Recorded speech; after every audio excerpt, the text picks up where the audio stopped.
Hello, I am Basil John, DC Digital host for Nexstar Media Group, and we are bringing you a special report on the funeral of the late South Carolina Senator Lindsey Graham, and we are expecting that ceremony to start off at 10 a.m. Eastern Time. So far, this is just a look inside of the Capitol Rotunda, as we have seen more people have started to come into the room, and we will be bringing you this coverage over about the next hour and a half or so. But I will not be going through this alone, because there is so much when it comes to the history of this South Carolina senator. And joining me as well is Sunrise on the Hill anchor Hillary Howard. Hillary, how are you doing today? I am very well, thanks. How are you doing? I am doing okay. We haven't been on together in a quite very some long time. Yeah.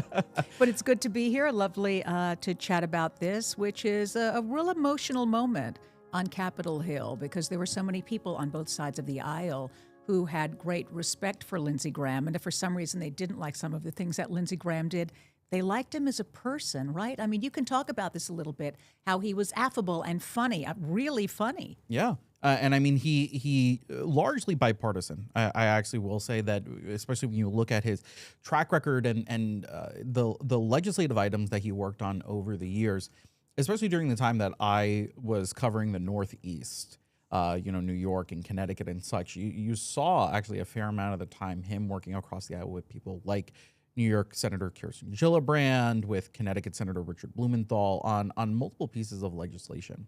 And that also seems to have loaned to the dialogue around Lindsey Graham as a senator, as a lawmaker in general, because over the years, he really did seem to set that precedent as somebody who could do that. At the same time, though, and in the same vein, still working with his Republican colleagues, as well as the president, to make sure that those legislative items were addressed and taken care of. Yeah. And I mean, talk to me about, someone like that having such an impression in politics in Washington, D.C., and them sadly departing unexpectedly. This is, and I feel like this also loans to the conversation. Many people were focused on, what was the status of Senator Mitch McConnell? That was the talk that everyone was bringing up around town. And then all of a sudden, it happened. You just see these reports that Senator Lindsey Graham is dead. He had just been over in Ukraine, but just a day or two before like that. His 11th time, I think. Yeah, exactly. Yeah. And he meeting with Volodymyr Zelensky to talk about the Ukrainian-Russian war effort and still ushering his support for Ukraine, and then all of a sudden just literally dying just a few hours after. You know what's so interesting about the Ukraine thing? Clearly, we know that President Trump had been more friendlier with Russia than he had been with Ukraine. A lot of his decisions, particularly early on, seemed to be very Russia-oriented. And then, of course, that was that famous Oval Office meeting where he and the vice president absolutely denigrated Volodymyr Zelensky and sent him packing. And then the president's really been changing more recently. And I only bring this up because Lindsey Graham was such a defender of Ukraine, such a staunch ally of Ukraine, that now it seems in his death, he has somehow managed to, propagate this goodwill toward Ukraine. Right. And it looks like that Russian sanctions bill is going to pass. It might not have passed had he not passed. Yeah. Right? And I mean, it does those showcase that he in his life, but now in his death, that there has been this bipartisan movement that has come forward from what he was able to do during his time on Capitol Hill. You had senators like Senator Dick Durbin, and I'm going to try and find the soundbite where he had talked about the work that the senator had done when it came to this, because I feel like, especially ever since the Russia-Ukraine war had broken out, this was a very big sticking point for the senator, where he was adamant about the U.S.'s support. I'd say more so than a lot of other senators, and not to discredit other senators, but it seemed that he was very vehement on making sure that there was support in the long run for this issue because he saw that there was a long-standing necessity to support Ukraine. So this is what Senator Dick Durbin had to say on the Senate floor when it came to the work that Senator Lindsey Graham had done when it came to the war. It's overdue for this chamber to act on Russia and Ukraine, and legislation which Lindsey Graham was passionate about. Senator Graham understood the timeliness of this legislation to help force Russians to negotiate. He worked hard to find agreement on this bill, months and months of work. So, I mean, that just goes to show that he did end up putting this huge emphasis on this. And this obviously did affect senators across the board. And I mean, he was part of that bipartisan coalition that really was pushing for getting support for Ukraine. If Lindsey Graham has been consistent in one thing, if we had to pick one thing, it would be his hawkishness. Yes. In that he believed in a strong America, and he believed that America should, fight against the Soviet Union. He believed that America should be a supporter of Israel.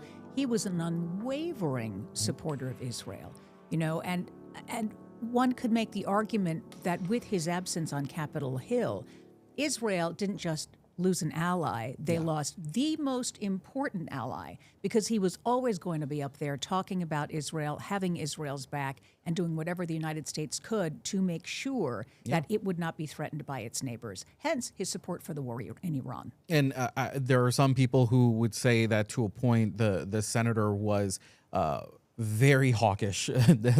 Some would say the hawkish didn't even begin to describe the hockey-ish. The hawkiest senator when it came to some of these international relations, especially when it came to Israel. I mean, there's even been footage that showcases that the senator was constantly in talks with Benjamin Netanyahu, talking about Israel's efforts in the Middle East. And that was well known throughout Capitol Hill, that he was a huge proponent on that. And the thing is that to get to that point, though, because I feel like whenever you're talking about obviously domestic issues and looking at what's happening like within your states, you're looking at the House level, right? And then when you get to the Senate, you start to make that transition. And I've noticed that over the years with a number of senators. But then you get to this point where your name and the reputation and the work that they have done precedes them, and it carries more weight, especially when you have these international delegates come to the United States. And I'd say there's only a handful of them right now that have that precedent. When I'm thinking Democrats, I'm thinking of like Senator Mark Warner. Many from international audiences know about Senator Warner. Now I should say Secretary of State Marco Rubio, also well known when it came to any of our foreign allies and adversaries because of his presence on the international stage. And Lindsey Graham, I feel like, filled that same vein. Do you agree with me on that one? Yeah, I do. And it's a really important way to start to build trust with other leaders. And, today with President Trump, who can vacillate wildly between what is promised and what is done, what is said, what's unsaid, contradicting himself from time to time. Perhaps it maybe even puts more power in the hands of some of these lawmakers going overseas because, foreign dignitaries sort of want to take the temperature of what's really happening here because there's a sense that they really don't know where the president is. So a Lindsey Graham has even a higher level of importance in a situation like that, or a Mark Warner, or Marco Rubio, now Secretary of State. Right. But it makes their position really important because the dignitaries are gonna try to gauge where everything is and ask for help and see if they can count on it. Yeah, and I mean, I just want to point out that some members of the president's administration have actually come into the Rotunda now. I'm assuming Acting Attorney General. Yep, Acting Attorney General Todd Blanche is there as well, and the camera will probably showcase the others who had come in as well. But I believe I had also seen Mark Wayne Mullen was also in that line as well. And at the same time, I mean, the president, not too long after the death of Lindsey Graham was announced, he was pretty quick to give some of his condolences to especially Lindsey Graham's sister, who has assumed his position now in the Senate. And he suggested it. And he's the one who did end up suggesting it. So as you can see there, obviously members of the president's cabinet there, as I had mentioned before. But if you want to speak to Lindsey Graham's skill as a politician, there are lots of notable ways you can do that, but the biggest, of course, is President Trump. Yeah. Because he was one of the most outspoken critics, calling the president all kinds of names. I wish I had written them down, right, to take them in and recall some of them. But he managed to take all of the acrimonious language that he had thrown the president's way and turn it. And not just be accepted by the president, but become a trusted ally of the president's. Right. And somebody in an administration where loyalty is key and where some people can be perceived as being sycophants, Lindsey Graham was not that. He probably flattered when it mattered, and he also offered the president a counterpoint, which could, in some respects go back to his training as an attorney. Yeah, but I mean, I feel like especially with this president, it is incredibly pivotal for anyone who is within the Republican Party to understand that there's a game to be played. And we've already seen cases and examples of senators, House lawmakers who are Republicans, without the backing of the president, they're not returning to Capitol Hill. Right. Lindsey Graham was not one of those senators. He very much so was in lockstep with the president at the same time. And I want to play this clip from the president. This was back on July 13th, but I mean, the sentiment, I think, still stands the same of how the president felt when he had heard about the death of Lindsey Graham. I want to pay my respects to Lindsey, who was our friend. He was a friend of all of us. He was a great guy. He was a great politician, actually. And it's hard to believe he's gone. He spoke to me just before he passed away, just to say hello. He got back. He felt fine. He was a little tired. And then this whole thing happened. And it's, boy, it's tough. I mean, boy, it's tough is one way to put it. But I mean, the president is usually not one to easily give condolences or to give the just desserts for somebody. Right. And, that does go to show that Senator Lindsey Graham, he did the work. And one would imagine the president's respect for him was pretty deep because he knew he could get a bit of unvarnished truth from him. Mm-hmm. Or maybe, if not unvarnished, a different perspective on things that were happening. And if most of the people around you are unwilling to do that, it makes it even more important for the people who can. Mm-hmm. So it would really be interesting to have a conversation with President Trump about this and how he saw Graham and how he used him as an ally and what sort of feelings he got when Graham gave him a bit of advice that he might not be trending toward, right? Right. It would be fascinating to see where he was. You have to think that Graham mattered because he would really push his priorities, including Ukraine at a time when the president clearly was not in Ukraine's corner. And I mean, let's talk about that a little bit more, because I mean, there is obviously anybody can say, oh, well, you just have to speak your mind in a proper way. But I mean, when it comes down to it, there's a certain tact that comes along with it. And yes, there are plenty of people within Congress, but that having the art of being able to execute on that, I still feel like is an art in and of itself, and only a few lawmakers could actually do that I've seen during my time that I've been here on Capitol Hill, and I feel like Lindsey Graham embodied that. And that's where the humor comes in, right? Because you can use humor is a great equalizer. It can break the tension in a moment, and if you use it correctly, it can help you, show your point of view in a way that won't be taken as an offensive standoff, right? That you could use that humor to blunt anything that could be sharp and deliver it in a way where people are more willing to accept it. And everybody talks about how funny he was. Everybody talks about how funny he was. So you have to think that in those private moments, if he was going to deliver something that wasn't easy, it might come with some kind of a laugh. Yes, I feel like I can attest to that as well from a number of press conferences that I had been at. you do see time and time again, he would take the opportunity to crack the joke, even when it came to some very serious topics, because I felt like he and other lawmakers understand that there are certain issues where a certain amount of brevity needs to come along with it.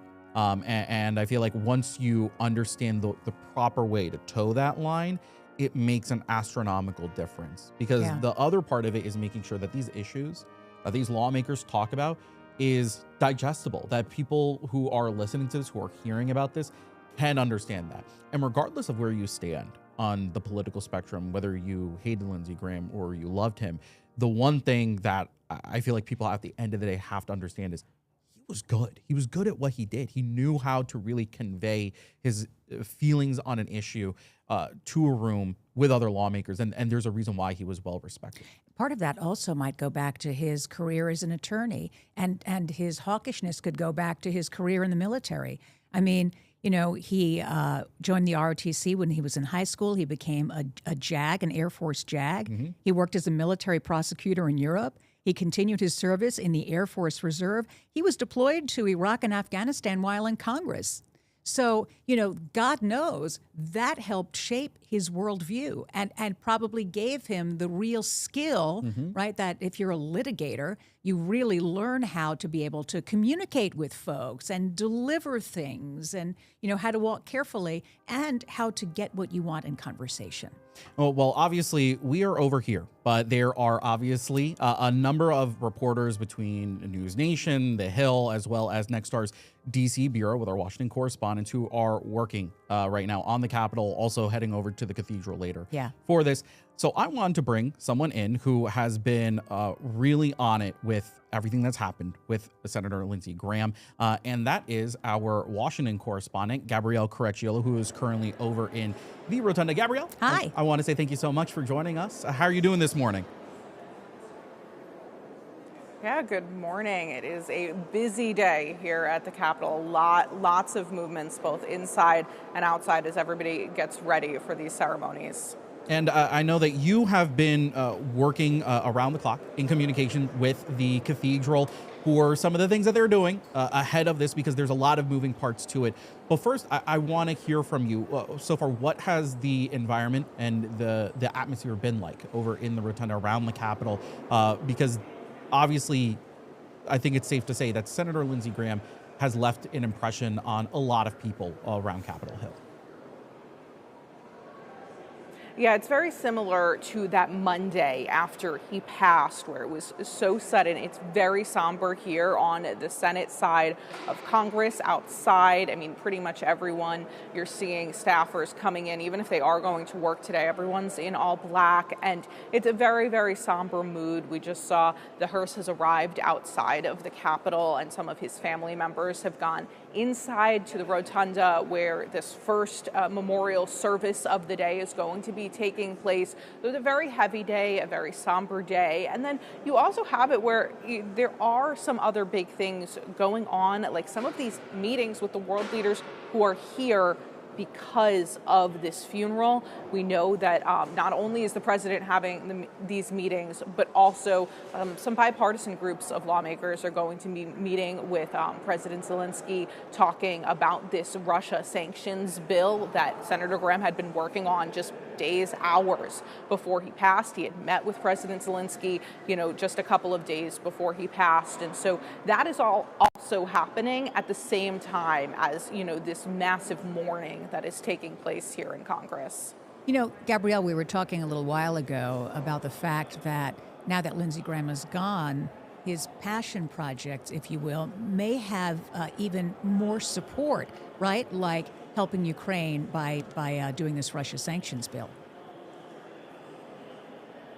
Yeah, and we actually got a press release this morning from a bipartisan group of senators. Senator Richard Blumenthal from Connecticut, a Democrat who had been working with Senator Graham on the sanctions bill, but now the new Senator Darlene Graham, Katie Britt, and a couple others saying that they have this agreement. They're going to move forward the sanctions legislation, that they're proud to do it. They have named it after Lindsey Graham.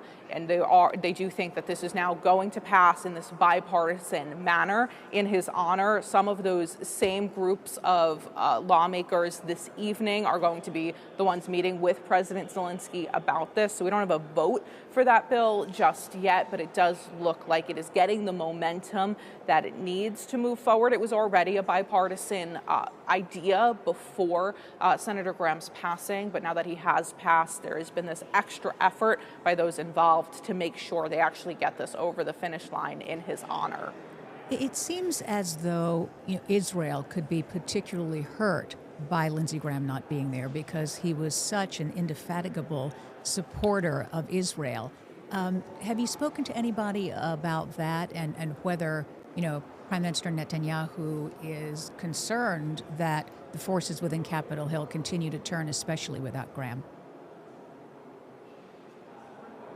Yeah, and I think there's a lot of people waiting to see how the new Senator Graham, his sister, is on some of these issues. She did already say something to the effect that she's going to be focused more on policy here within the U.S. and not foreign policy in the same way. But not only was he, so influential in foreign policy when it came to Israel, he became a very close friend of Benjamin Netanyahu, and that's actually why it's been a couple weeks until this funeral is taking place, because some of these world leaders that he worked closely with and became very friendly with and good allies of, they wanted to get here, to be here for these services, and so that delayed some of the planning and making sure that everyone was able to get here safely. For that, a lot of Secret Service involvement and things like that. But there is a lot of kind of a wait and see feeling here, because no one knows, there isn't somebody kind of lined up to take that place. Not only did he bridge the gap between the Senate and the White House, he also was really that one person with Israel that there doesn't seem to be someone else, at least at the moment, to bridge that gap. And so we'll have to see how the new Senator Graham kind of reacts in that space and if somebody else actually steps into that role in a similar way. And Gabrielle, before we let you go, I just wanted to also hear from you, because you have been listening about what the procedure is when it comes to these funeral services. So far, what do we know from what is expected from the Capitol ceremony, and then what we can expect later today? Because obviously a fair number of high-profile names will also be in attendance for this. Yeah, so what we're going to see just in a matter of minutes or moments here is outside at the Capitol, the Armed Services body bearer team, they're going to bring the casket up those steps in the middle into the Capitol, into the Rotunda. There are members from each branch of the military represented in that team, and that's to pay tribute to his many years of service in the Air Force. Then we will have this ceremony in the Capitol Rotunda. Among those expected to give some remarks, Vice President J.D. Vance is going to be here and speaking. We're expecting to hear from other senators as well. This afternoon, there will be this actual formal funeral at the National Cathedral. This is a place where they have had funerals for presidents, vice presidents, Supreme Court justices, Senator Graham's close friend and ally, Senator John McCain. Senator Graham actually read scripture at that funeral. And so we are going to hear during that a tribute from President Trump speaking. We'll also have a eulogy from Senator Graham's niece, the new Senator Graham, Darlene Graham's daughter, will be speaking, and a couple other people. There's people who are close friends of the senator, some of his pastors and faith leaders in his life will be speaking there. And then, of course, at the end of today, that casket will be brought down to South Carolina, where there'll be some public memorials and then a private burial just for his family there in his home state. Well, Gabrielle, I want to say thank you so much for that report. And we definitely will bring you back on later today. I know you're going to be pretty busy, but I know you'll be able to give us more updates as the day goes on. But Gabrielle, I want to say thank you again for joining us. Really appreciate it. So, Basil, Gabrielle mentioned the Supreme Court justices, and we really do need to talk about his influence in getting some Supreme Court justices on the bench. Right. But what's interesting is he was bipartisan. He voted to confirm Elena Kagan and Sonia Sotomayor, and Elena Kagan recently spoke about that fact. It's when, people crossed aisles a little more easily than they do now. But one of the other things he facilitated was the whole downfall of Merrick Garland. Right. As you'll remember, President Obama appointed Merrick Garland to be on the Supreme Court, and Lindsey Graham was among those who came up with this idea that it's too close to an election to install a new Supreme Court justice. Right. And you know, Merrick Garland was out of there. He was essentially bagged. So then what happened? Amy Coney Barrett was nominated for the bench. And when she came up, it was really close to an election, but now it no longer mattered. So, you know, the Republicans and Senator Graham went ahead and did what they had to do to protect the bench from Merrick Garland. And then they opened it up, going against the reason they had said initially, Right. to open the road for Amy Coney Barrett. And in fact, she was on the bench. Boy, I think it happened just a few weeks before an election. It was really, really close. So he made things work for him. I Yeah. mean, he was good for his side of the aisle. I mean, I feel like that is incredibly significant to what he was capable of doing during all this time, and I feel like that really just goes to showcase the kind of precedent that he left. Just the fact that he had such an impression on these lawmakers. We do know that right now they are in the process of bringing the casket into the Capitol building, and you know, once they do have him in, the doors will open and they'll be able to lay him in. As we're waiting for the casket to come in, I mean, what kind of feelings do you think from lawmakers as a whole in general? Do you think that they take away from this? Not just in the sense of somebody who worked across the aisle, but the main thing, it seems to just be he was friendly. He was an incredibly friendly person to other people in Congress, whether they were Republicans or Democrats. I mean, what do you think that loans to? That's so important, because if we don't collectively anywhere, if we don't have relationships with the people we work with, particularly on Capitol Hill, and not only does it make things difficult, but it will make it difficult to get somebody to see your perspective on something. And ultimately, if you're trying to be bipartisan, if you're trying to get support from the other side of the aisle, perhaps it starts with a joke. Perhaps it starts with the fact that somebody likes you. Perhaps, you know, you can all of a sudden have a door to allow them to walk through because you're not slamming it in their face, right? So to some extent, and I'm minimizing the importance of everything else that happens, but to some extent, those relationships matter. And he did that. You know, it's not that everybody loved him, but I haven't heard anybody say that they didn't like him. You know, Yeah, they liked him. and that I mean, counts. But exactly, like that counts, and I feel like that's something that is important on Capitol. Because that's the thing, and there are lawmakers that I've spoken to off the record who have explicitly said, if you don't like someone on Capitol Hill, then there's a general gist of it, then people aren't going to be willing to work with you. And it shows that regardless, he was able to get people to work with him on multiple issues as a whole. Right now, we can actually see Senator Chuck Schumer, Democratic Minority Leader. There he is standing next to Senate Majority Leader John Thune, as well as Vice President J.D. Vance there in the front row.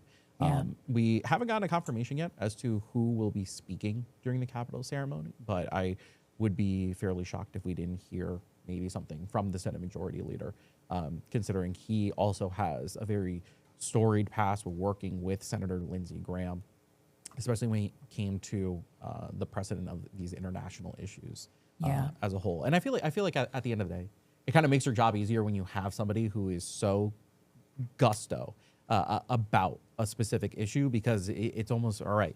Lindsey, go ahead. You can take the helm on this one. I think there's some truth there. You know, we were talking a little earlier about the fact that he could be bipartisan, you know, and he has a history of it. It's a bit ago, but he was part of the Gang of 14, which was that bipartisan group that diffused a standoff over judicial nominations under George W. Bush. He then joined the Gang of 8, and it was a failed push in 2013 for comprehensive immigration reform, but he was on it. He also was one of 10 Republicans who backed a bipartisan gun control deal in 2022, and you can imagine how that went down with some people. Some people lambasted him, including the late Rush Limbaugh, who nicknamed him Lindsey Grahamnesty for taking that position. So, you know, he wasn't a true ideologue in that he could only see things one way, you know, the party way. He wasn't. And I feel like that just loans to the fact that he knew what he had to do on Capitol Hill. Yeah.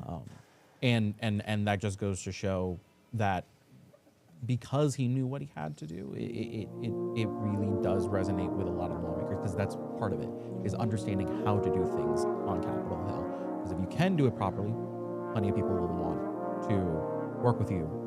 Obviously, show respect. We'll invite you for their press conferences to show Or learn from you. Yeah, and learn. That's an excellent point. I didn't even think about it. Yeah, learning from you as well, because you have plenty of these senators who have come along the way, and they have clearly seen the necessity and validity of what he has done, and they've tried to resonate with that and replicate it as well. And that's among plenty of other lawmakers as well, and senators. I mean, think of that institutional knowledge, right? And if you're somebody who's rather new, or you're somebody who wants to be able to promote something, or somebody who wants to get other lawmakers on your side, you're going to want to cozy up to a guy like Lindsey Graham, because that knowledge is irreplaceable if you want to be effective. You know, that's what you want to learn. How do you do it? I wish I knew how, honestly. And I feel like many other lawmakers would also want to know. Well, especially now. I mean, we can't ignore the fact that it's not just a highly partisan time, but it's toxically partisan, Right. to the point where Congress is rendered, you know, incapable of getting things done quickly and, efficiently, or getting stuff done at all, hence all our shutdowns, right? Yeah, I mean, the shutdown conversation certainly seems to be a very big part of it. We are going to allow the ceremony to take over, as we are expecting them to fully commence this now and begin. And when we come back, we're going to have more discussions about the senator. So please take in and watch the ceremony as it takes place.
Would you pray with me?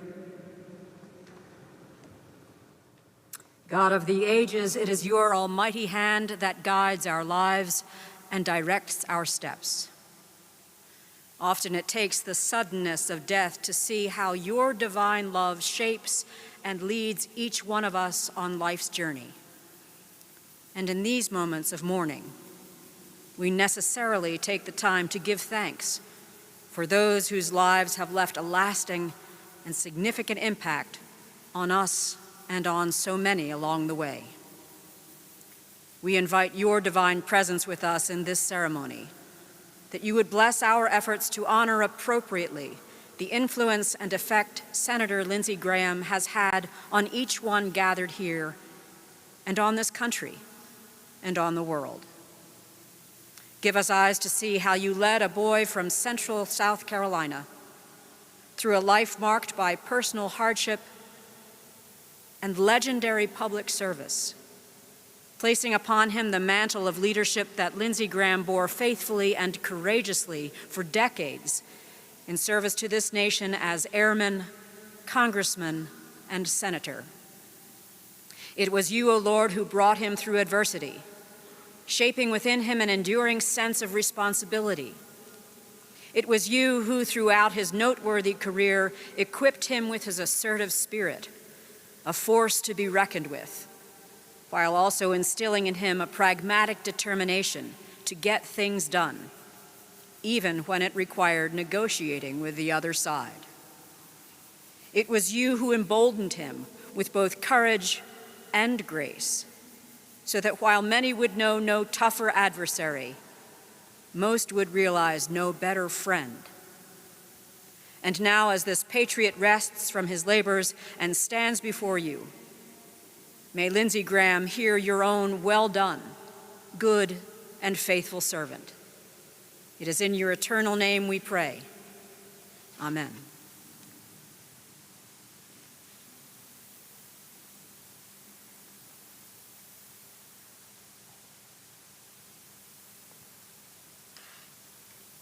Please be seated.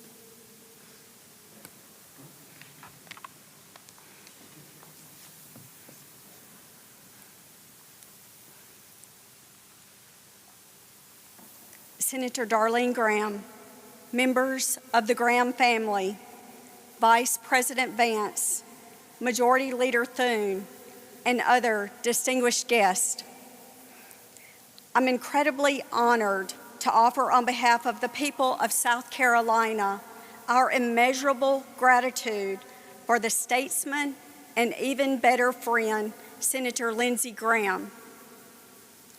When people talk about Lindsey Graham, they often talk about the titles he has held: the congressman, the senator, the chairman, the colonel. But titles only tell a small part of the story. To truly understand Lindsey, you have to understand his deep love for South Carolina and his family, and his belief that public service is a responsibility, not simply a position. To say he loved South Carolina is an understatement. He loved every city in our small but very powerful state. And he always carried South Carolina traditions with him.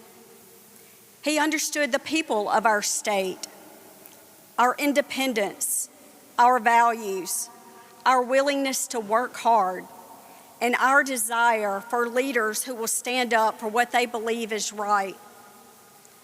Whether walking the streets of his hometown, meeting with locals, or representing South Carolina on the world stage, he never forgot where he came from. Like most South Carolinians, family meant everything to Lindsey. It drove his passion for service. It drove his fight for policy, and it kept him grounded. Here in Washington, a town where many lose sight of who sent them here and why they're here at all, Lindsey never forgot where he came from or who he was here to serve. What made Lindsey exceptional was his ability to work on difficult issues while maintaining personal relationships with people who disagreed with him. He believed that conversations mattered. He believed that showing up mattered. And he believed that leadership meant finding a way forward even when the path was complicated. And he was also very good at outsmarting the trolls, the armchair critics, and the keyboard warriors. Everyone can recount stories of Lindsey's quick wit, his unforgettable sense of humor, and his ability to make people laugh when you least expected it. He was authentic. He never tried to be someone he wasn't. A legacy is not built only through votes, legislation, or headlines. A legacy is built through the lives touched, the relationships formed, and the focused mission to make a difference over time. Lindsey Graham's legacy is one of service to South Carolina, to our nation, and to the cause of making the world a safer and better place. He spent his life standing for something larger than himself, and that commitment will continue to be remembered by those who had the privilege of knowing him and by generations who will benefit from his service. Perhaps what I'll remember most was his love for our military. Lindsey proudly served for 33 years in the United States Air Force, retiring as a colonel. He deeply understood the sacrifices made by the men and women who wear our nation's uniform because he wore it himself. I am the Congresswoman for the Upstate and a Lieutenant Colonel for the South Carolina Air National Guard. But Lindsey never missed an opportunity to remind me that he outranked me, not only in service, but also in his office in the upper chamber. And you know what? He had earned that right. He loved our service members, he loved our veterans, and he never stopped fighting for him. Just last week, I received a call from a friend that I had served with. He was a colonel, a pilot. He told me years ago he was on an aircraft and Senator Graham happened to be on that plane. He said he thought he never would get him out of the cockpit because he was right in the middle, almost the entire flight, talking to the pilots and learning more about them. That's just who Lindsey was. He wanted to be right there alongside our fighters and our veterans. I was proud to call Lindsey Graham my constituent and honored to have called him my friend. Service is not celebrity nor comfort, and public service is never accomplished by one person alone. Every member knows it takes a team. And he built one of the best teams who faithfully served alongside him. To every member of his Senate staff, both past and present, thank you for your service to Lindsey, to South Carolina, and the United States of America. Your professionalism, your loyalty, and your sacrifice and your loss is recognized. Having served under the Department of the Air Force, Lindsey and I both knew the Airman's Creed, which partly reads, "My mission is to fly, fight, and win." I am faithful to a proud heritage, a tradition of honor, and a legacy of valor. Those words describe Lindsey Graham's life. Through triumph and hardship, victory and criticism, a legacy of service. I remember so well one of my last joint events with Senator Graham. We shared a stage together at a church in our district to discuss our shared support for the people of Israel and to talk about our faith. Those were two topics that were very important to both of us. Senator Graham's death was unexpected. He had a full schedule. He had plans. And in this time of mourning, we're reminded of God's comfort and that His plan is perfect. None of us know when it's our time, but we're reminded that our only eternal hope is found in our Savior. As the Bible reads in the book of Romans, chapter 10, verse 13, "For whosoever shall call upon the name of the Lord shall be saved." To the Graham family, may God bless you and keep you. And may God continue to show each of us the grace that we do not deserve.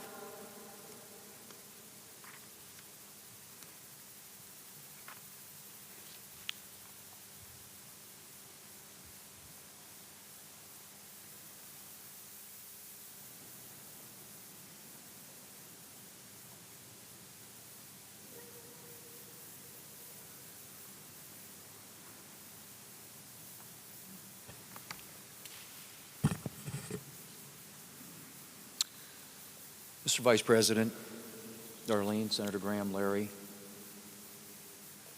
members of the Graham family, ladies and gentlemen, good morning.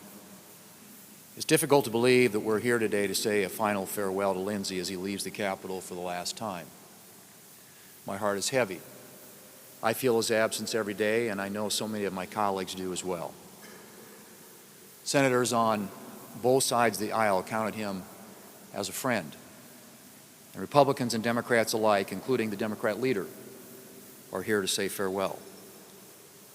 Lindsey was a towering figure here in the Senate and on the international stage. His leadership on national security and on our national defense is well known.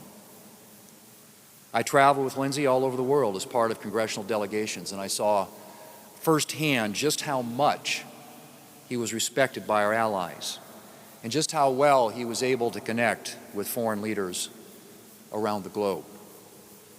Striking, too, was the instant connection he had with the military men and women that we met. They recognized him immediately as one of their own. Lindsey's work on these issues would be enough to cement his place as a leader in the Senate. But he was a leader on many other issues, too. As chairman of the Senate Judiciary Committee in the 116th Congress, he fought tirelessly to advance well-qualified judges. He was serving as chair of the Budget Committee at the time of his death and was responsible for getting important tax relief legislation to the floor. And no tribute to Lindsey's work is complete without mentioning that he was a powerful voice for the pro-life movement. "Until my last breath, I will be fighting for this cause," he said. And he was. He was a fierce defender of Ukraine. He was a fierce defender of the unborn. And on the surface, these might seem like two completely separate issues. But it strikes me that in another way, they are both of a piece. In both cases, Lindsey Graham saw injustice, and he spoke up. And, was as typical of Lindsey, he spoke up fearlessly. "I don't apologize for being pro-life," he said in an interview in 2022, and probably on a number of other occasions. It didn't matter to Lindsey whether an issue was popular or unpopular, whether he had the full support of his colleagues or whether he was standing alone. If he believed he was in the right, he spoke up. He told things the way he saw them, and he didn't mince words. But lest anyone think it was all work and no levity with Lindsey, let me just say that there was no one who took his job more seriously than Lindsey Graham. But also no one was more capable of cracking up a room. During the work week here in Washington, a lot of us are away from our families, so we often get together in groups for dinner. And let me tell you, Lindsey was always the first call. The conversation and the laughs always flowed at any meal where Lindsey Graham was present. He was entertaining always, and pretentious never. There are a lot of so-called self-made people in the world, he once said. I'm not one of them. My family, friends, neighbors, and my faith picked me up when I was down, believed in me when I had doubts. You made me the man I am today, he said. Ladies and gentlemen, Lindsey will be remembered as a senator and as a statesman. But for me, most of all, I will remember him as my friend. It's hard to think that there will be no more Senate dinners with Lindsey, that he won't be dropping by my office to discuss some piece of legislation or make me laugh with his witty commentary. But I cling to the same faith that Lindsey had, to the sure and certain hope of the resurrection and the knowledge that death is not the end. I am the resurrection and the life, says the Lord. The one who believes in me will live even though they die, and whoever lives by believing in me will never die. To Darlene and the Graham family, to Lindsey's beloved staff members, be assured of the prayers of my wife Kimberly and I, and the prayers of so many in this room. And to Lindsey, rest in peace, my friend.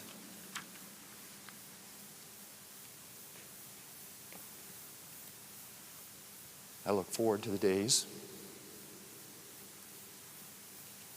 when you make us all laugh again.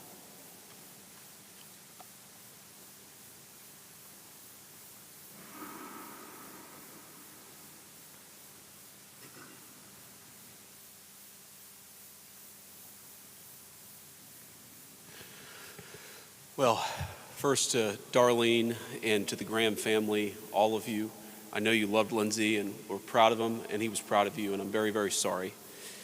It's good to see you all here among his friends and his colleagues, and I also, of course, have to issue my condolences to them. I know so many of you loved Lindsey like I did. So many of you argued with Lindsey, laughed with Lindsey, relied on Lindsey, and I also, of course, want to give condolences to a group of people you sometimes don't hear as often mentioned in the same breath, but I know who loved him, which is his staff. I know all of you worked for him for a long time. Many of you worked for him for longer than, I've been in public service, certainly longer. Some of you even than I've been graduated from high school. Don't mean to age any of you, but what a testament to a man that he has so much loyal and devoted staff. And I think that's the first thing I want to tell about Lindsey Graham. I want to tell some stories, but I also want to make an observation, which is that Lindsey Graham loved people from all walks of life. I think in part because of the way that he grew up, because of the fact that he wasn't handed everything. He was fascinated in everybody. He was fascinated in the wait staff in the Senate dining room. He was fascinated in the people who made the food. He was fascinated in the lowest staffer who had been hired 3 days earlier. He was fascinated by, of course, the very leadership of our country. And I think he was fascinated in people because he loved people and he was interested in them. He was the kind of guy who would walk into the Senate. And when he walked into the Senate, this was a guy who couldn't have stood more than 5'6" or 5'7", but he'd swashbuckle in with his jacket open like he was 6'5". He had an attitude to him, and it's one of the reasons why Lindsey Graham was Lindsey Graham. But he would walk into the United States Senate, and he would slap you on the back. He would greet the person who served his food. He treated everybody the same because he was fascinated and he loved every single person in this chamber. And that's a great testament to the man. I first got to know Lindsey Graham when I was on the Senate campaign trail for my own Senate race in 2022. And I remember riding in the back of the car with him. During these campaigns, you go from one event to the next and to the next event. And I remember learning a lot from him. I had a lot of people who campaigned with me during that time, but I learned something from Lindsey Graham, the way that he interacted with people, the way that he was so interested in what was going on and what was moving people and what was motivating them and what they were interested in. That affection and love of people was obvious even on the campaign trail, but so too was Lindsey Graham's world-class sense of humor. And in one event in particular, we had just left one event, we were riding in the back of the car going to the next event. Lindsey Graham told me a story about his time in the House. And if I repeated exactly what he told me, Darlene, it would be the end of my political career forever. But what I can say is that I was laughing so hard that by the time we got to the next event, I had abdominal cramps and I was barely able to speak because Lindsey Graham could make anybody laugh and he could make anybody feel at home. I was talking to, a mutual friend of ours, a person who didn't always agree with Lindsey Graham's politics just shortly after his death. And I expected the person maybe to say something critical, but he said, you know what? Even though we sometimes disagreed, I loved Lindsey Graham. It was impossible not to like him. That swashbuckling, infectious laugh, that attitude, that passion that so many others have talked about. Lindsey Graham was impossible not to like as a human being, and of course, as a United States Senator. I remember on that campaign trail where, you're trying to raise money. And one of the ways that you raise money is you send people to your campaign website. And I said, Lindsey, before one of these Fox hits on the campaign trail, I said, Lindsey, could you maybe mention the website, jdvance.com? And over a 4-minute interview, he must have mentioned jdvance.com close to a dozen times. The host would ask, how was the weather? And Lindsey would say, well, before I check the weather, I always go to jdvance.com. And in a 4 or 5 minute TV appearance, Lindsey Graham raised us over $100,000. And that campaign stop was a critical part of me getting elected to the United States Senate and, of course, going on this incredible journey. That was who Lindsey Graham was. I remember once I got to the Senate, getting in this argument with Lindsey, and as John said, as Leader Thune said, he was a fierce defender of Ukraine, and he and I got into this intense argument at a Senate lunch. I think some of our colleagues probably remember this, about a funding bill for Ukraine. And I remember at the end of it going back to my staff, and I was at the time working on a rail legislation that I really, really cared about. And I remember going back to my staff and saying, well, that's probably the end of Lindsey's vote on the railway bill because he is never going to support anything I support after the argument that he and I just had. And of course, I found out a couple of weeks later from another Senate colleague that the fiercest advocate of that bill behind the scenes was Senator Lindsey Graham. Now, Lindsey was who he was, and I knew that Lindsey couldn't even pretend to care about rail policy. It was something I really cared about, but it wasn't something Lindsey was particularly focused on. And so I went to Lindsey and I said, why are you helping me? Why are you helping this legislation? And I expected him to do what so many politicians would do. I expected him to lie and say, well, I really care about rail legislation. And he said, oh, I don't care about that at all. I said, well, why are you helping me? And he said, well, I don't care about it, but you do.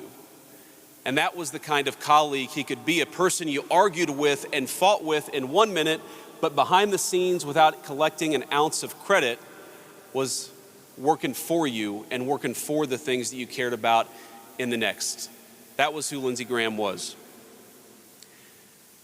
Before I knew Lindsey, one of the most enduring parts of his legacy is I do believe that Justice Kavanaugh would not be on the Supreme Court were it not for his fierce advocacy during a critical moment. Remember that Senate confirmation hearing where Lindsey, and by the way, he got criticism from the Republican side of the aisle for this. He would always vote for qualified Democrat judicial nominations. He came to the judicial nomination process in a spirit of bipartisanship. Again, he was criticized sometimes from our side of the aisle for that, but what he saw happening to Kavanaugh was not a policy disagreement, it was character assassination.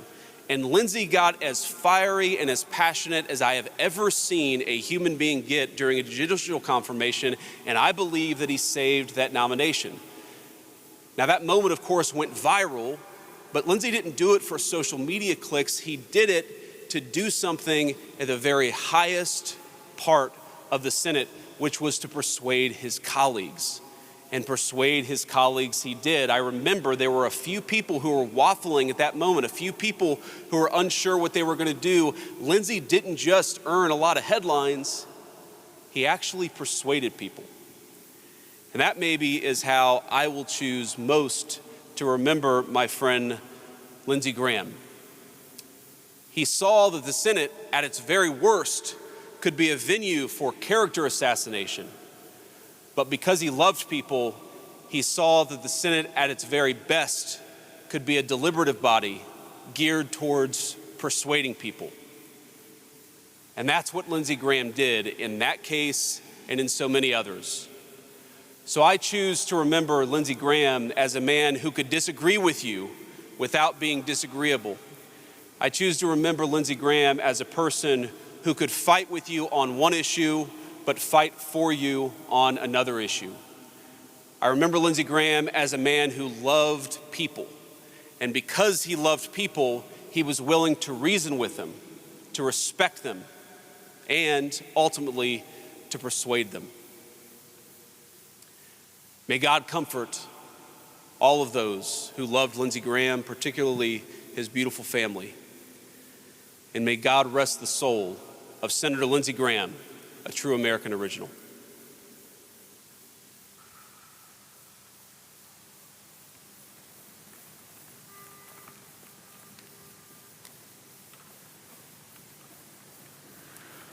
Lord God and I, the ones who fly through the great spaces of the sky, be with them traversing the air in darkening storms or sunshine fair. Thou dost keep, dost take, lift and guide for us birds, these storms and flight.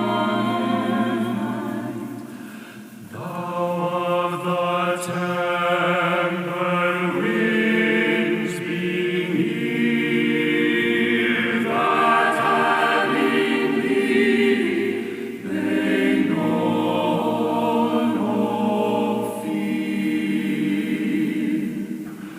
Control their minds with instinct fit, what time and venturing they quit, the firm security of land, grant steadfast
Let us pray. Our Father in heaven, we thank you for the inspiration of the life and legacy of Senator Lindsey Graham. We proclaim your generosity to this nation and world by giving us the gift of someone who sought to leave the world better than he found it. Inspired by his great life, teach us all to see you more clearly, to love you more dearly, and to follow you more nearly each day. Continue to bless and keep us. Make your face shine upon us and be gracious unto us. Lift the light of your countenance upon us and give us your shalom, your wholeness, your peace. We pray in the name of the Prince of Peace. Amen.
ceremony honoring the late South Carolina Senator Lindsey Graham.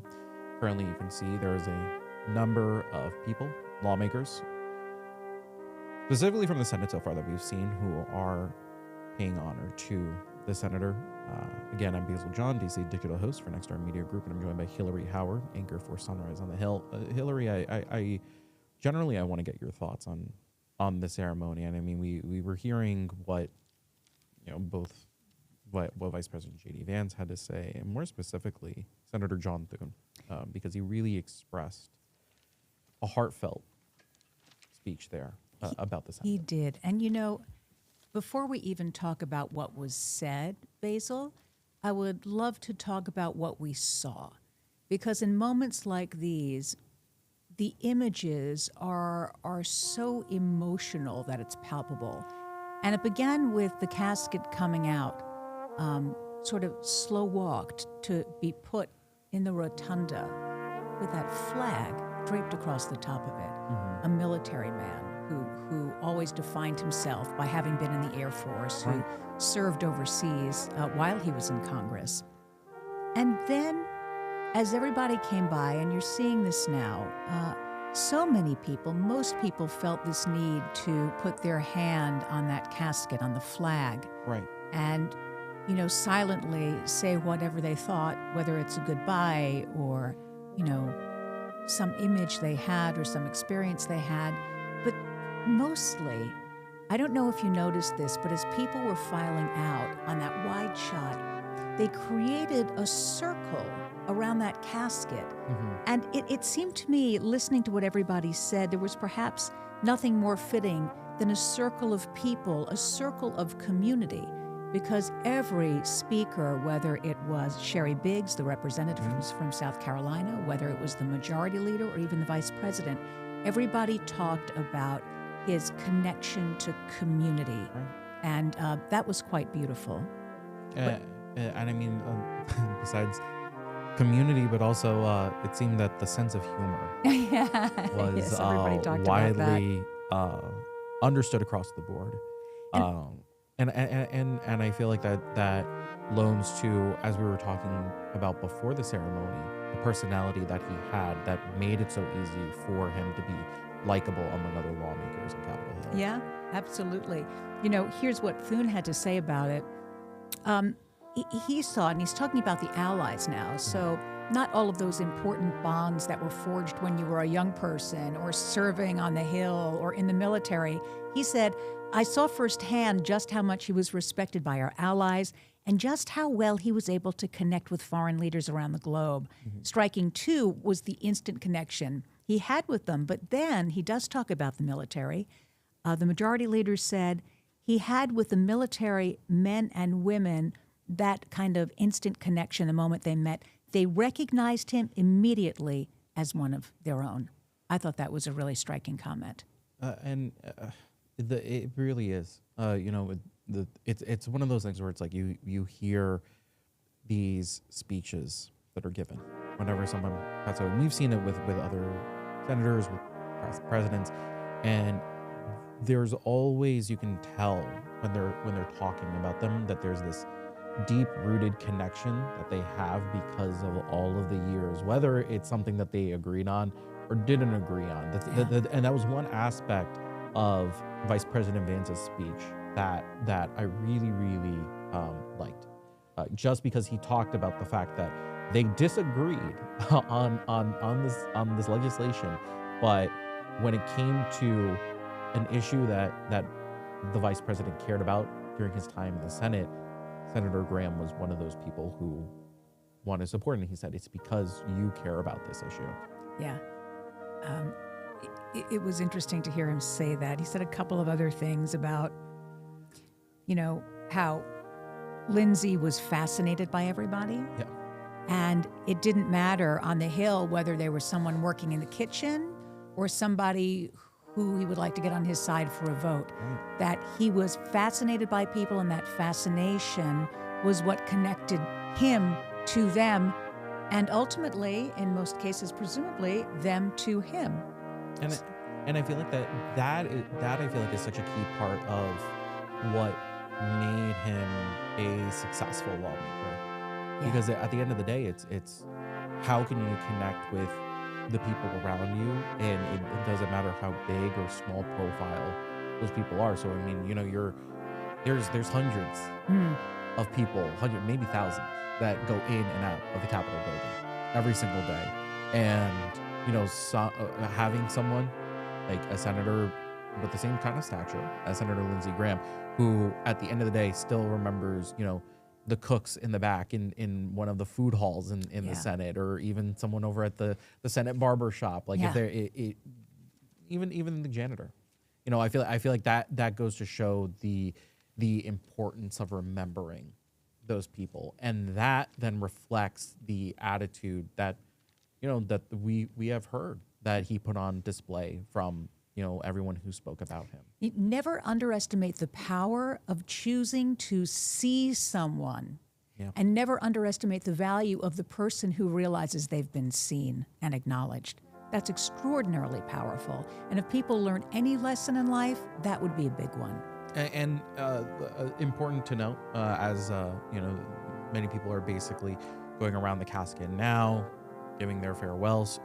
This will not be the only ceremony that is happening today.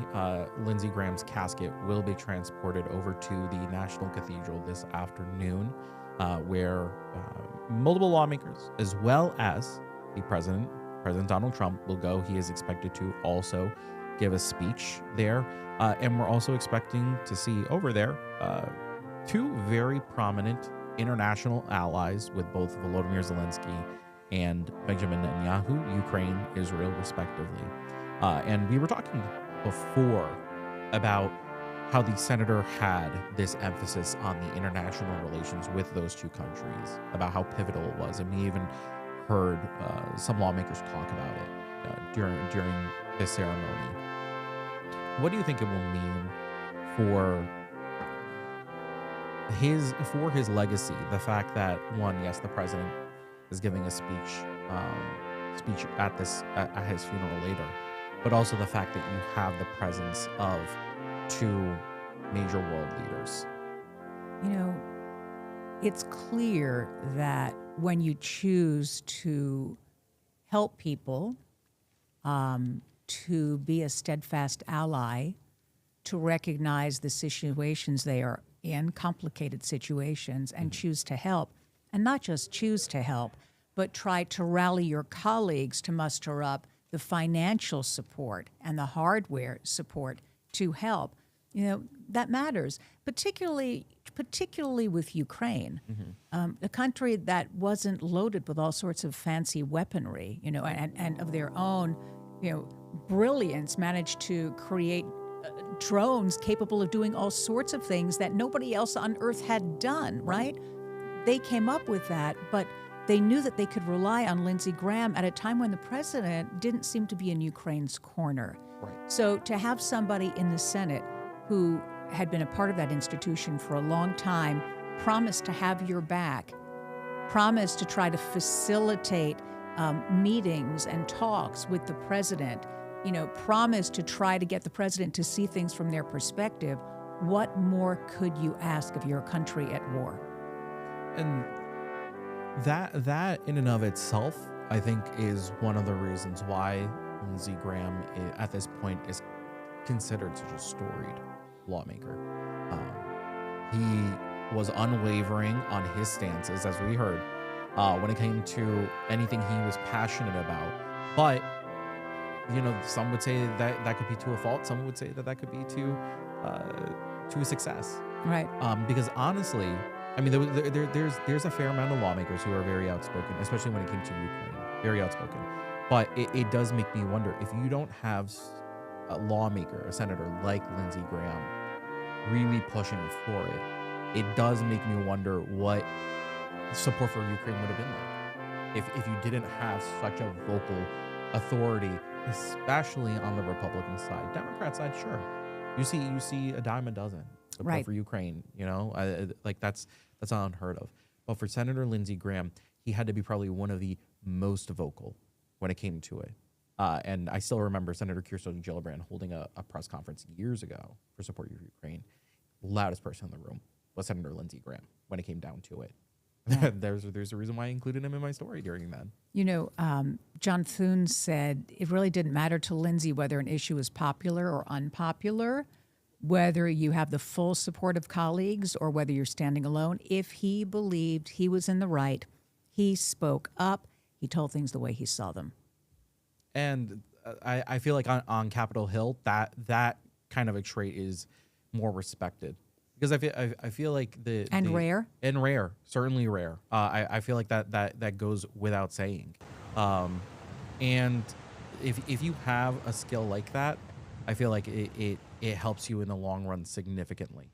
Obviously, we have seen that a fair amount of people had just walked through, seeing the casket for the last time over in the Capitol building. The last time that the body of South Carolina Senator Lindsey Graham will be in that building.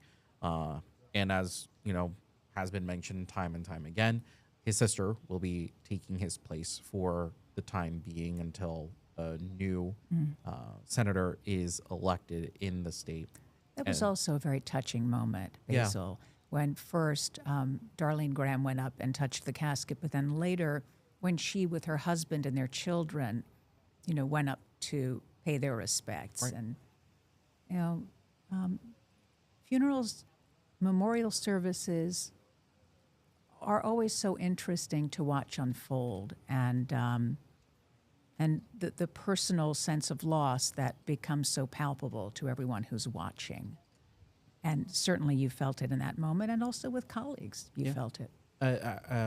That had to be, and I'm just going to bring this up full so people can see these are the people leaving from the Capitol building now. But I'm glad you brought that up, because it's one of those moments where, you know, you see, you know, Senator Darlene Graham moving over to the casket, and you know, it reminds you of the story that the late Senator Lindsey Graham brought up time and time and time again, which is, you know, the fact that he basically raised them. Yeah. You know, he had to take care of them. He had to basically make sure that she was okay. He adopted her. Yeah, he adopted her. So she had benefits. And it shows that how committed of a sibling he was to make sure that his sister is okay. And I mean, that is one aspect of his character that I actually respect a lot. As somebody who is a younger sibling, you know, it shows the kind of fortitude he had at such a young age to make sure she is okay. And clearly that is something that has transcended. And I mean, you saw it yourself, like her entire family, her kids and her husband, they were also moved to tears on that. Yeah, and his sense of commitment to family is transferred to his sense of commitment to certain issues. Right. Yes, Ukraine, but also the pro-life movement, which is something John Thune spoke about.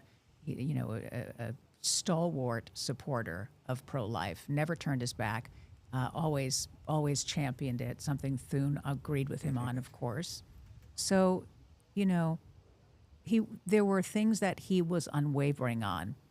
In an institution where people are prone to wavering, not that there's anything wrong with it when you have new information and based on that new information you change it, but when people may waver just because it's politically expedient, to know that somebody is steadfast in something, whether you agree with it or not, is respectable because you know who they are and you know where they stand. And people knew who he was and they knew where he stood.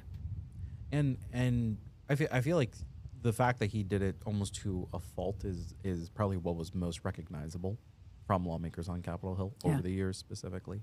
And I feel like he wanted to make sure that he stuck with it as is, because he did not want to waver, because that's what he was known for. And I mean, that's why we saw a number of those senators who are coming up paying their respects to him, just because of obviously what he did during his time in the Senate, but obviously he left an impression on multiple lawmakers on a personal level as well. Absolutely.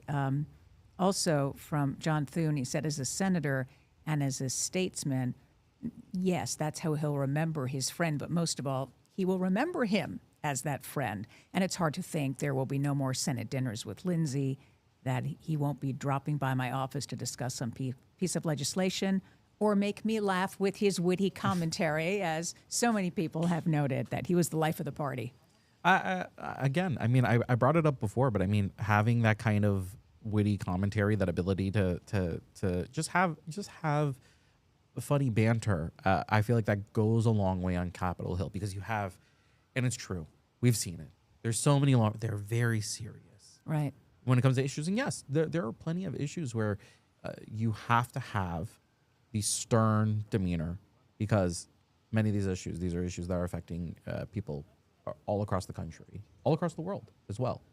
But it's understanding and knowing when the levity needs to be brought in, no matter what, because then you're able to do it. And the thing is that Senator Graham knew when to do it and when not to do it, because there were plenty of press conferences where he would be bringing in the jokes, being boisterous, jabbing elbows with other lawmakers. And then in the same vein, you would have other press conferences where he was as sharp as attack, very serious, was not breaking from, because that was an issue that did not introduce the opportunity to. Right. And he knew how to do that.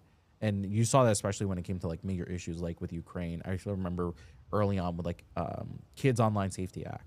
He always talked about online safety for kids as well, because he used to be a vocal proponent with it, along with Senator Marsha Blackburn and also Senator Richard Blumenthal. And those were issues where he was like, no, we need to really hone in on that. Yeah. We haven't talked a lot about what Congresswoman Sherry Biggs from South Carolina had to say. She was the first one to get up. She talked about his courage and grace, that there was no tougher adversary and no better friend. That to really understand Lindsey Graham, you need to know about his love for South Carolina and his public service. And she talked about that a lot, his love for South Carolina, because he started out in local and state politics before he jumped to Washington. And that was just emblematic, perhaps, of his desire to do public service, or his commitment to public service. But it was also a commitment to the people in his community and the state where he grew up. And his love for South Carolina certainly never dulled. And, she talked about how he wanted to serve, and that conversation mattered, and that showing up mattered, and finding a way forward when it wasn't easy mattered. And that's what he did. And showing the care goes a long way. Yeah. And we've seen that, time and time again with other lawmakers. Obviously, they talk about how much they love and care about their states, and even myself.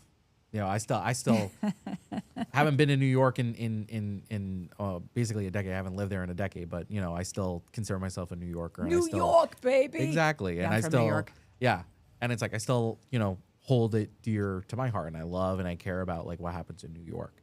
And I feel like in the same sense, no matter what, and the only difference is that for decades, Senator Lindsey Graham has been, I'd say, a household name in South Carolina.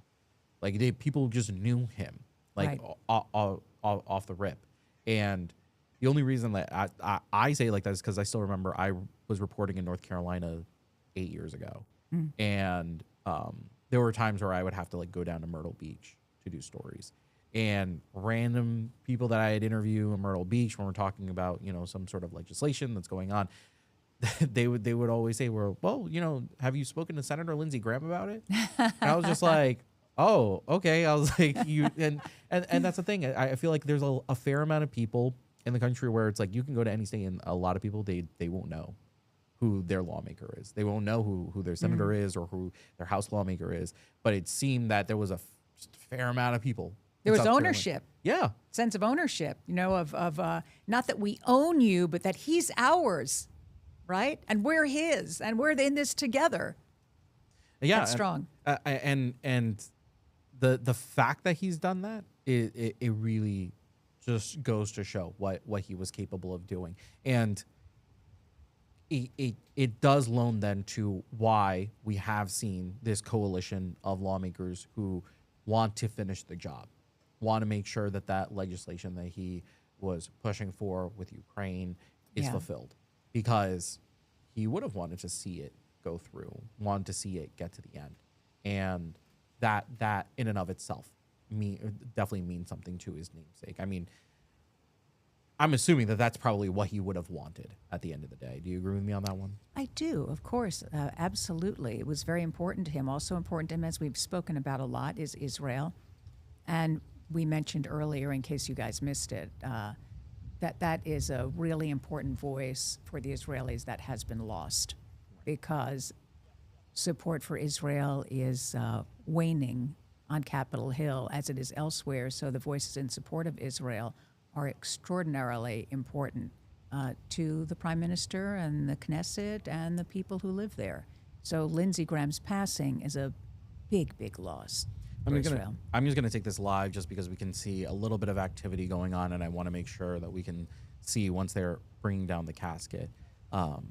But one thing to know, and I just want to bring this up. So with the ceremony and everything that happened in the U.S. Capitol building, the people that had initially brought in his casket, that was in recognition of the late senator's decades of service in the Air Force. So his remains were carried into the U.S. Capitol by an armed forces body bearer team.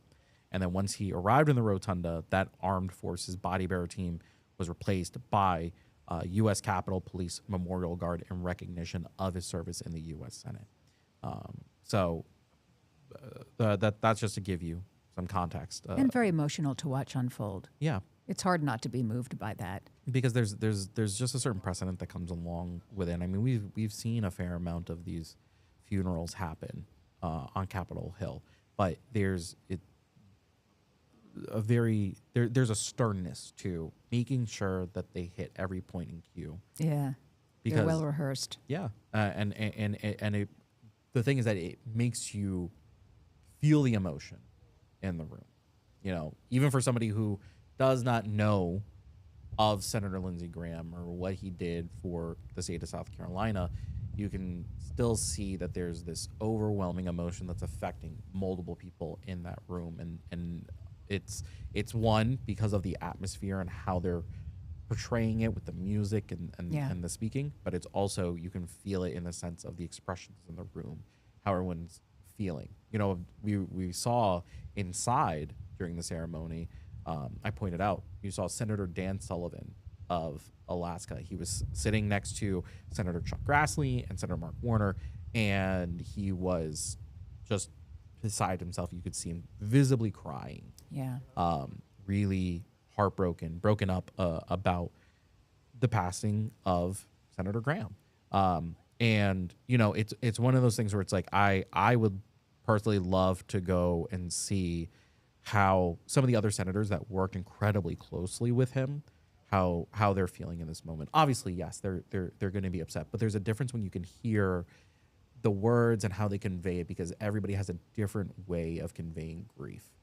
And that in and of itself, I feel like goes well further than just talking about, you know, what legislation did he work on and such. That's why I appreciate hearing things like from Senator John Thune, who was talking about the kind of person that he was, because that's a completely different scope that obviously we don't get to see, or regular, you know, the American people don't get to see either. Yeah, and that so many people thought that way of him.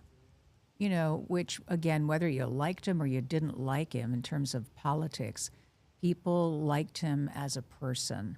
And that goes so far. So if there's somebody like that, who had the stature he did in the Senate, and all of a sudden they're gone, and it was somebody you could turn to or talk policy with or try to figure out what comes next, you know, a reliable mentor or ally or friend, and to all of a sudden have that hole, for some people that becomes a gaping hole and a difficult one to fill. I'm sure there are going to be a lot of folks up there who are going to be looking for, you know, someone new perhaps to help them through things that he helped them through. But going back to your talking about the Armed Forces Body Bearer Team and the Capitol Police Memorial Guard, and you were mentioning, how it looked in their sharp corners and the formality. Mm-hmm. And I was thinking about it as you were speaking, and almost even more than the casket somehow, it truly exemplifies the weight of the moment. Right, to be in that rotunda and have that flag-covered casket, and then have those folks, the body bearer team and the police memorial guard. You have to think a while to find the words to match the moment, but it's extraordinarily moving. It always is. I feel like there's very few opportunities on Capitol Hill for that kind of emotion, because yes, at the end of the day, it's yes, it comes down to business, legislative business, and they're trying to get that across. But it's also, when you have the opportunity for some emotion, sometimes that connects more with the American people, because everybody already has like this kind of idea of what things are like in Washington, D.C. Mm-hmm. With how they conduct business and everything, and beyond that, there's the additional rumors and gossip that goes along with it, and that's why having the additional levity, I think, really helps as well. And what made today perhaps difficult for some is the fact that it happened so suddenly. It wasn't as if this were an expected death.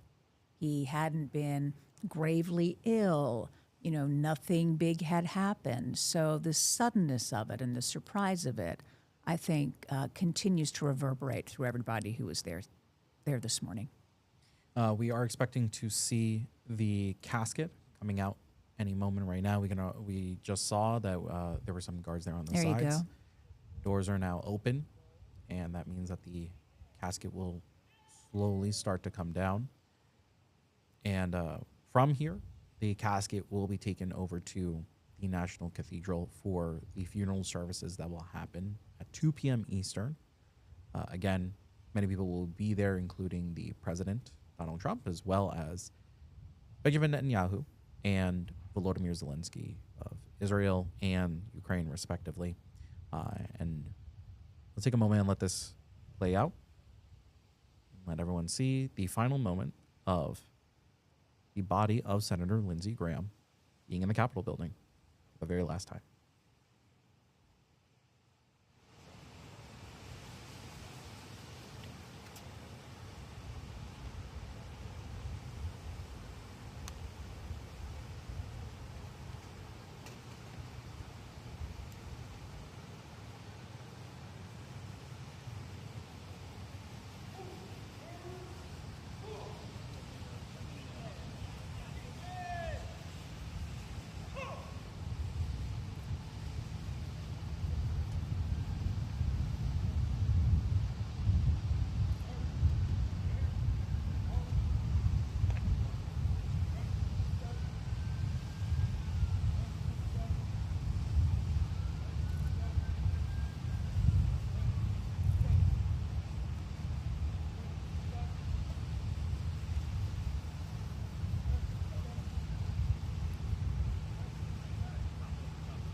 Well, as you could just see, the late Senator Lindsey Graham's casket is now been brought to the vehicle. This vehicle will now take the casket over to the National Cathedral.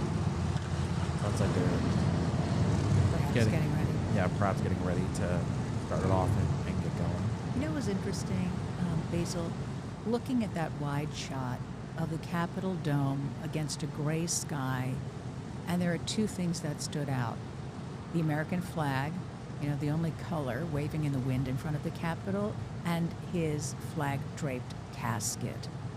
Coming down the stairs, one step at a time, flanked on either side by members of the Capitol Police Memorial Guard, standing straight and silently, and just as the casket started descending the steps, saluting it as it passed. And then, of course, placed in the hearse, which is now rolling over the Capitol grounds there, the brick, and headed to National Cathedral, where the funeral will take place at 2 o'clock. And, I said it before, but I feel like it is an important thing to know. Someone whose career in Congress has spanned years and years, decades, Senator Lindsey Graham, he is now no longer in the Capitol building. He will never be there ever again. And it really does encapsulate the idea of time in and of itself, where it's not just measured. Time is not just measured in seconds; it's measured by the moments that come along with it. And change. Yeah, and I mean, change. and this is in and of itself one of those times that we've seen a big change happen. Yeah, people forget that about life. It's never static. It's always changing, and things are here and things are gone. And the most we can do is try to remember what it was. I think we're on bars there. Yeah, there you go. There's the National Cathedral. So that is the conclusion of Senator Lindsey Graham's ceremony, paying honor to him at the Capitol building. Hillary, Yes, I want to say thank you so much. Thank you for having me. No, of course. I appreciate that. I wanted to bring you in because you bring a lot to the table when it comes to the discussion about politics and how this town has shaped over the years, and honestly that commentary is very necessary for something like this, especially for someone Back at you, Basil like John. I wouldn't say I have the same amount of expertise, Oh, but please. Stop. No. But I want to say again, Hillary, thank you so much. I really do appreciate all that you had to offer for our coverage of the late Senator Lindsey Graham. So thank you. It was worthwhile being a part of, and being able to not just watch it passively, but to watch it actively and feel everything that had unfolded. Well, thank you so much. Really appreciate it. Thanks. Well, we had Hillary with us, and we will bring you more coverage when the ceremony at the National Cathedral happens this afternoon. Again, it is at 2 p.m. Eastern Time, and we are expecting to hear from President Donald Trump, and there will be some key figures there, as well as both Benjamin Netanyahu of Israel and also Volodymyr Zelensky of Ukraine, two countries that definitely benefited significantly from the continued support of the late South Carolina Senator Lindsey Graham. And we'll bring you that coverage this afternoon. So please make sure you tune back in when we bring you that live coverage. But again, I am Basil John, Nextstar's DC digital host, and I hope you have a good day. And for everybody else, I will see you later.